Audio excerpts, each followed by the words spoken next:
மது புகை உடல் நலத்திற்கு தீங்கானது. நன்றி. புராண காலங்களில் பயன்படுத்திய இந்த கரிமா சித்தை இந்த காலகட்டங்களில் யாராவது பயன்படுத்துறாங்களா அப்படின்னு கேட்டால் நம்ம கண்ணுக்கு தெரிஞ்சு இருக்காது. இந்த காலகட்டத்துக்கு, இந்த கலியுகத்துக்கு இந்த சித்தை செய்ய முடியுமா செய்ய முடியாதான்னு கேட்டால் முடியும். இந்த கரிமா சித்தை 2 வகையில் செய்யலாம்.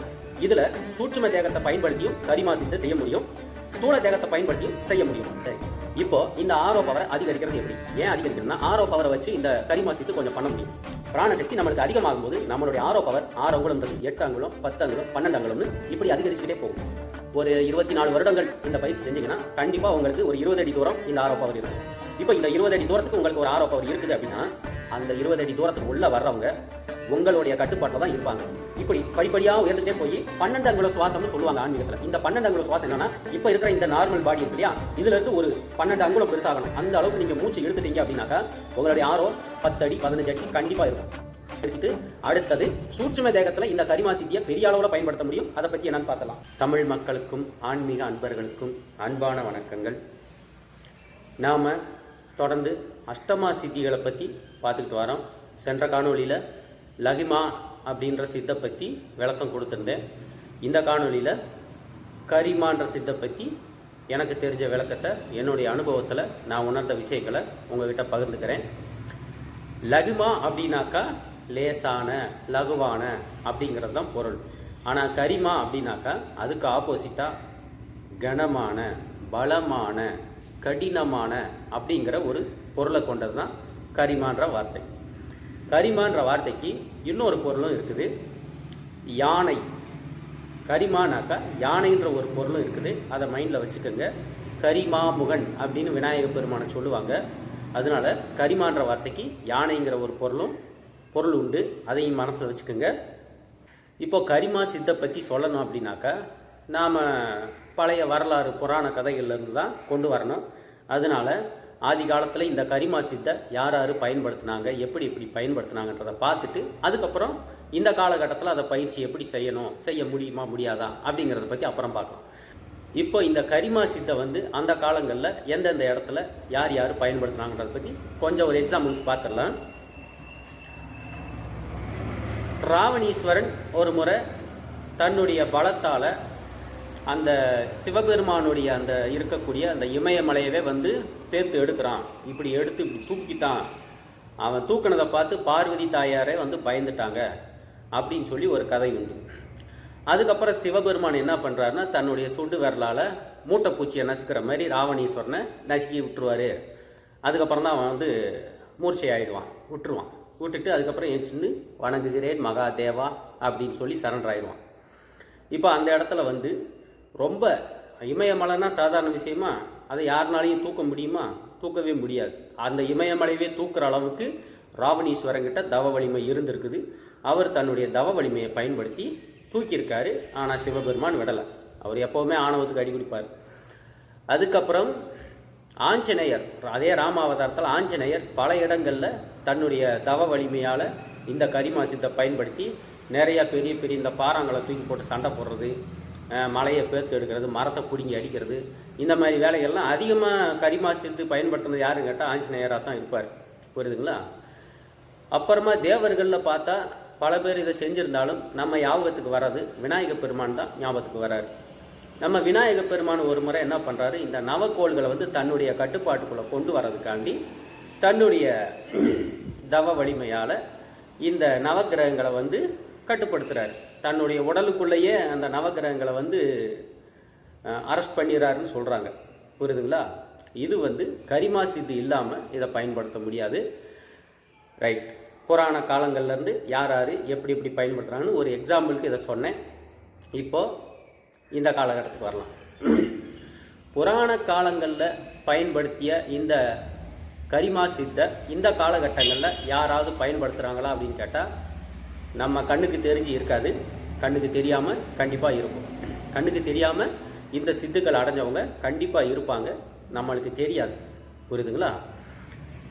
ஆனால் இதை எப்படி செய்ய முடியுமா முடியாதா அதை பற்றி தான் என்னுடைய வீடியோ, என்னுடைய விளக்கம் அதை பற்றி தான். புரியுதுங்களா? ஒரு சராசரியால் இந்த காலகட்டத்துக்கு, இந்த கலியுகத்துக்கு இந்த சித்தை செய்ய முடியுமா செய்ய முடியாதான்னு கேட்டால் முடியும். புரியுதுங்களா? எப்படி முடியும்னு சொல்கிறேன். இந்த கரிமா சித்தை 2 வகையில் செய்யலாம். ஒன்று ஸ்தூல தேகம், சூட்சும தேகம்னு நான் போன காணொலியிலே 2 விதமான விஷயம் சொன்னேன். இதில் சூட்சும தேகத்தை பயன்படுத்தியும் கரிமா சித்தை செய்ய முடியும், ஸ்தூல தேகத்தை பயன்படுத்தியும் செய்ய முடியும். இதில் முதல்ல ஸ்தூல தேகத்திலேருந்து எப்படி இந்த கரிமா சித்தை பயன்படுத்துன்னு சொல்லிடுறேன். இந்த கரிமா சித்தை செய்கிறதுக்கு நம்மளுடைய ஆரோ பவர்னு ஒன்று இருக்குது. இந்த ஆரோ பவர் அதிகரிக்கணும். நம்ம உடம்புல சராசரி தவமே பண்ணாதவங்க உடம்புல கூட ஆரோ பவர் இருக்கும். புரியுதுங்களா?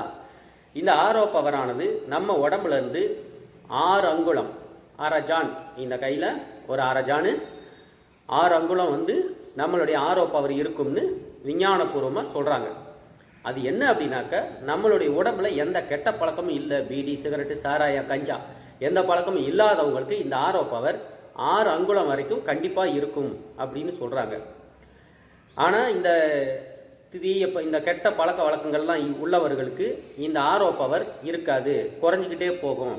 ஏன்னா நம்மளுடைய உடம்புல நோய் எதிர்ப்பு சக்தி அதிகமாக இருந்தால் தான் இந்த ஆரோ பவர் ஃபுல்லாக இருக்கும். நோய் எதிர்ப்பு சக்தி குறைஞ்சிச்சுன்னா இந்த ஆரோ பவரும் குறைஞ்சிக்கிட்டே வரும்னு சொல்கிறாங்க. இப்போது நம்மளுடைய இந்த தேகத்துக்கு தேவையில்லாத கெட்ட பழக்க வழக்கங்கள் நாம் செய்கிறதுனால இந்த ஆரோ பவரானது குறைஞ்சிக்கிட்டே வரும் அப்படின்னு சொல்கிறாங்க. புரியுதுங்களா?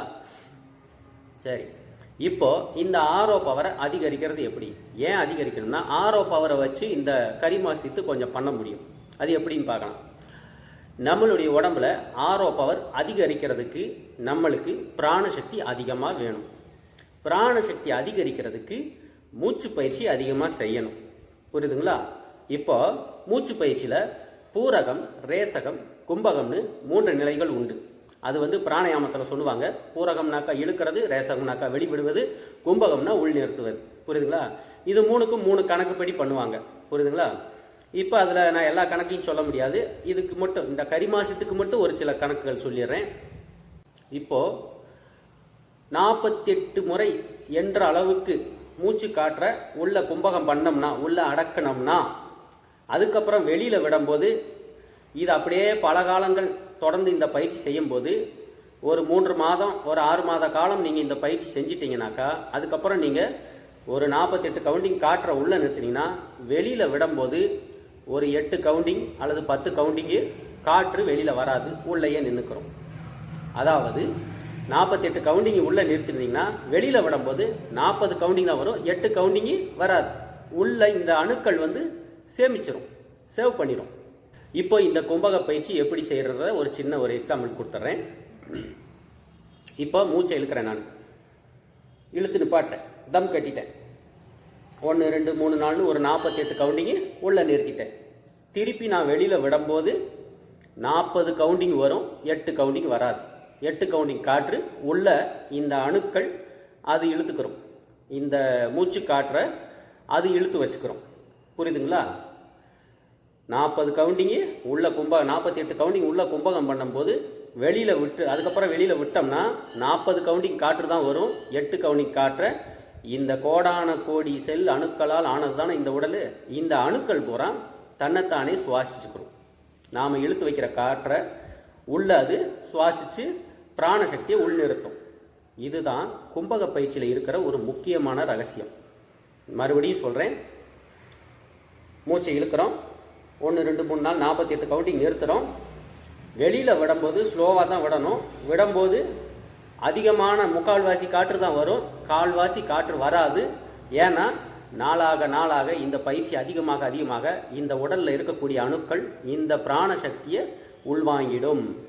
உள்வாங்கி பிராணசக்தி நம்மளுக்கு அதிகமாகும் போது நம்மளுடைய ஆரோ பவர் 6 அங்குலம்ன்றது 8 அங்குலம், 10 அங்குலம், 12 அங்குலம்னு இப்படி அதிகரிச்சுக்கிட்டே போகும். இப்படி அதிகரிக்க ஒரு பல வருடங்கள் இந்த பயிற்சி பண்ணும்போது 10 அடி 20 அடி வரைக்கும் போயிடும். புரியுதுங்களா? ஒரு 24 வருடங்கள் இந்த பயிற்சி செஞ்சீங்கன்னா கண்டிப்பாக உங்களுக்கு ஒரு 20 அடி தூரம் இந்த ஆரோ பவர் இருக்கும்.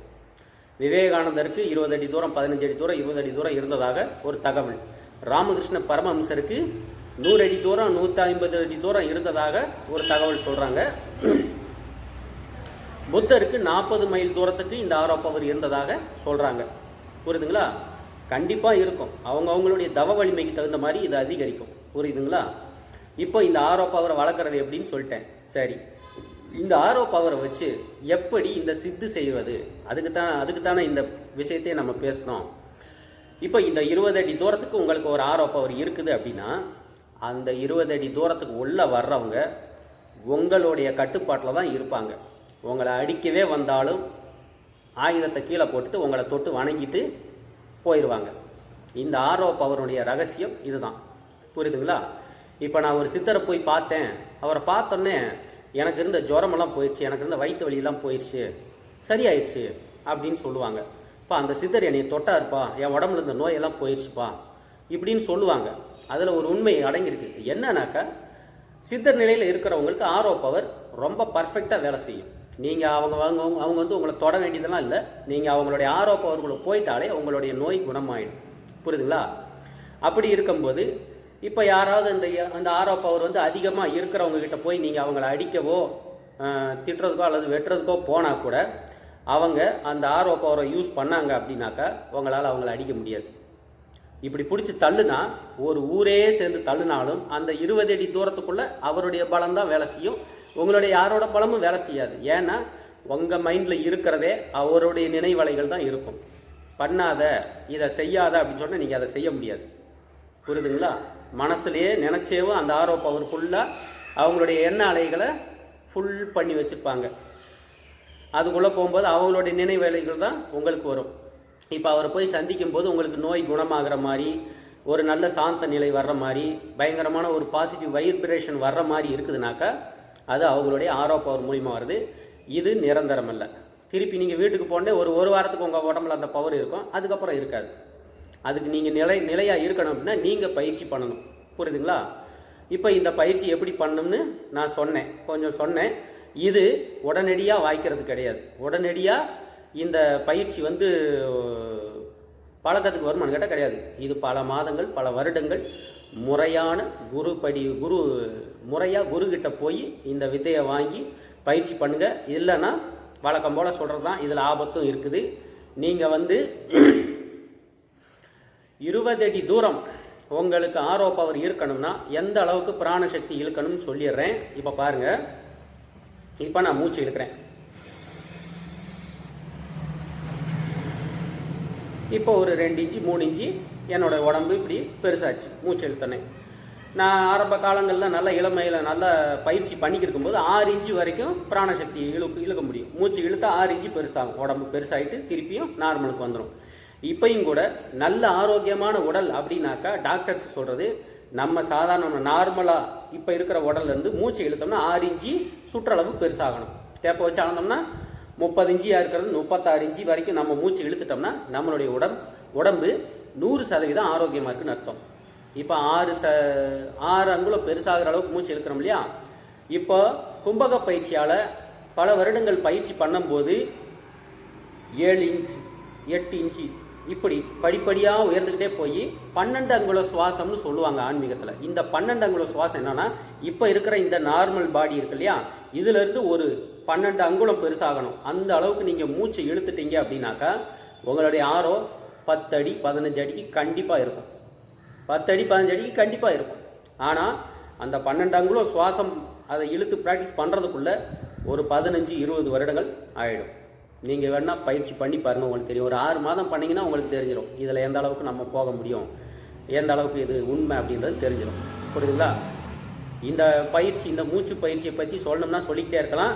இதை இந்த அளவுக்கு ஒரு தெளிவுக்காண்டி நான் சொல்லிட்டேன். இதை இந்த அளவுக்கு நிறுத்திட்டு அடுத்தது சூட்சும தேகத்தில் இந்த கரிமா சித்தியை பெரிய அளவில் பயன்படுத்த முடியும். அதை பற்றி என்னன்னு பார்த்துடலாம்.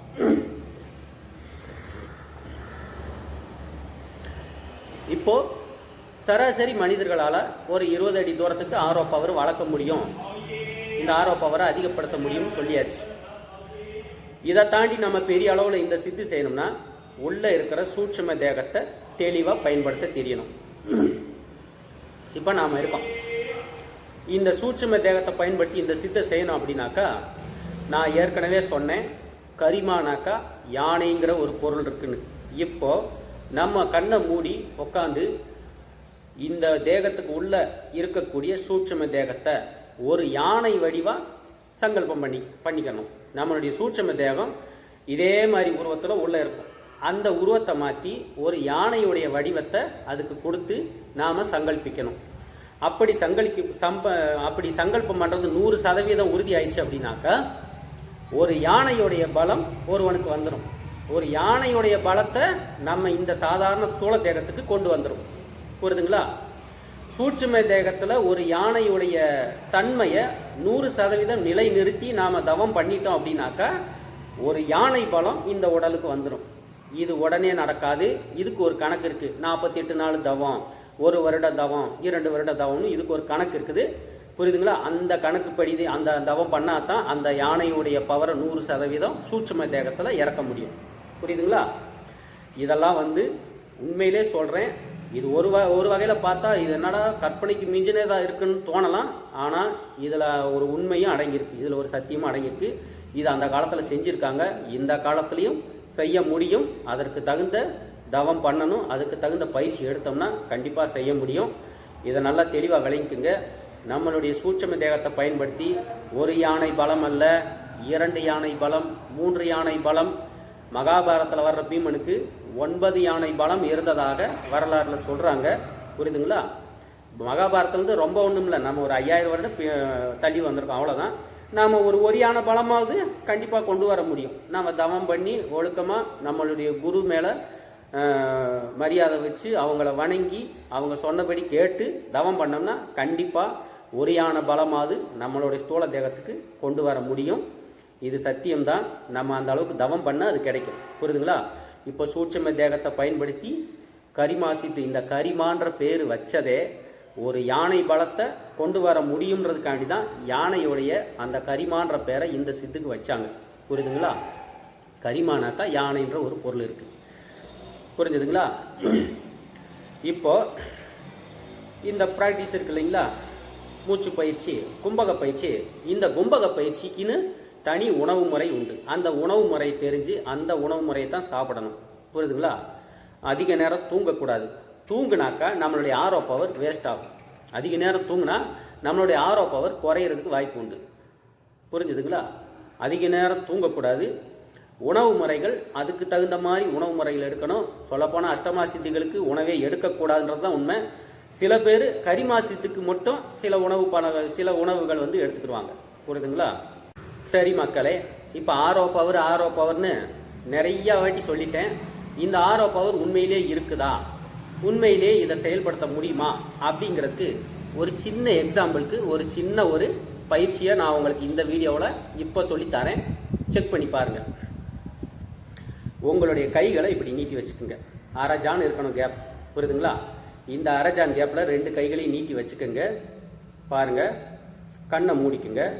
3 நிமிடங்கள் உங்கள் மனசை ரொம்ப ஆழ்ந்த ஒரு நிலைப்படுத்துங்க. 3 நிமிஷம் ஒருநிலைப்படுத்திட்டு இந்த கைகளை அசைக்காமல் நிறுத்தணும். அசைக்காமல் 3 நிமிஷம் நிறுத்திட்டு ஆழ்ந்த தியானத்தில் மெடிடேஷன் பண்ணிவிட்டு இந்த கைகளை லேசாக இப்படி அழுத்தி பாருங்கள். இப்படி அழுத்தி பார்த்தா உங்களால் அழுத்த முடியாது. இந்த கைக்கு கையை இப்படி ஒட்டி பாருங்கள், ஒட்ட முடியாது. இதுக்கு இடையில ஏதோ ஒரு சக்தி தடுக்கும். நல்லா யோசிச்சு பாருங்கள். நல்லா செஞ்சு இந்த 3 நிமிஷத்துக்கு குறையாமல் இந்த ப்ராக்டிஸ் பண்ணிவிட்டு இந்த கைகளை இப்படி ஒட்டுனீங்கன்னா கண்டிப்பாக உங்களால் ஒட்ட முடியாது. ரொம்ப ஃபோர்ஸாக அழுத்தினோம்னா அழுத்தும். ஆனால் லேசாக நீங்கள் மெதுவாக அழுத்தி பார்த்தீங்கன்னா அழுத்த முடியாது. இது ஒரு தியான முறை தான். இந்த தியான முறை நம்மளுடைய ஆரோ பவரை செக் பண்ணிக்கிறதுக்கு தெரிஞ்சுக்கிறதுக்காண்டி தான் இந்த தியான முறை பண்ணுவோம். பாருங்கள், இந்த கைகள் அரஜான அளவில் இருக்கணும். விரல்கள் கேப் இருக்கக்கூடாது, டைட்டாக இருக்கணும். லேசாக இந்த இப்படி இருக்கணும். கை இப்படி இருக்கணும். புரியுதுங்களா?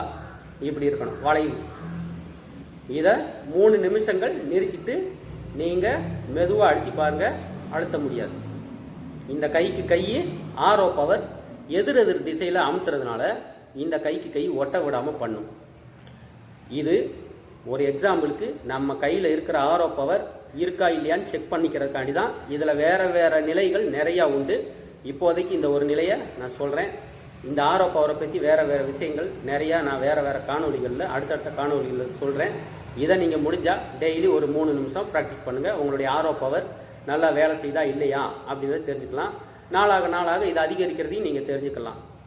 சரி மக்களே, எனக்கு தெரிஞ்ச இந்த கரிமா அஷ்டமா சித்தியில் கரிமான்ற சித்தை பற்றி எனக்கு தெரிஞ்ச விளக்கங்களை நான் கொடுத்துருக்கேன். இன்றைக்கி ஒரு பயிற்சியும் சொல்லி கொடுத்துருக்கேன். இந்த பயிற்சியை பண்ணுங்கள். நன்றி, வணக்கம். மீண்டும் அடுத்த காணொளியில் சந்திக்கலாம். அகத்தியர் திருவடி போற்று.